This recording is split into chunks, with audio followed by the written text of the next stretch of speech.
We don't know when the geometry of the circle first attracted human interest, but we do know that this simple shape precipitated one of the most ancient and unresolved mathematical endeavors, the determination of pi.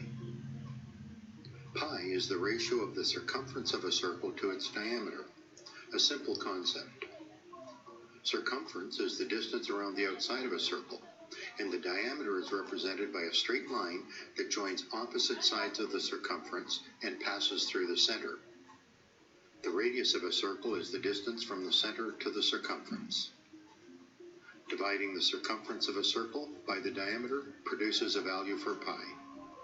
This ratio is the same for all circles. There are indirect references to this ratio in the usual type of number, an irrational number. This is a decimal number that cannot be resolved.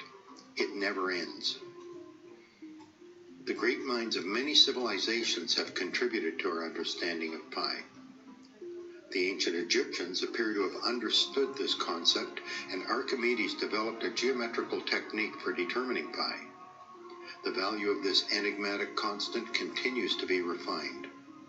The value we all know is 3.1416, the value of pi to 4 decimal places. Currently, mathematicians have reduced pi to trillions of decimal places, with no end in sight. It is, after all, an irrational number.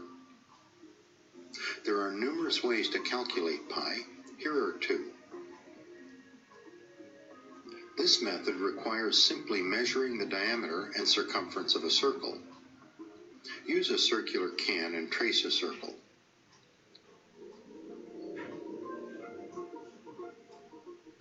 To determine the circumference of the circle, wrap a string around the can and mark the overlap. Measure this length with a ruler.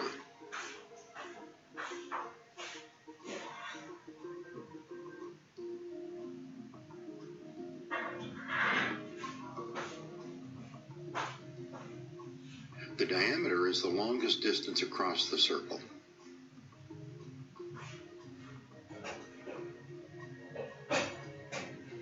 Divide this value into the circumference, and you have an approximation for pi.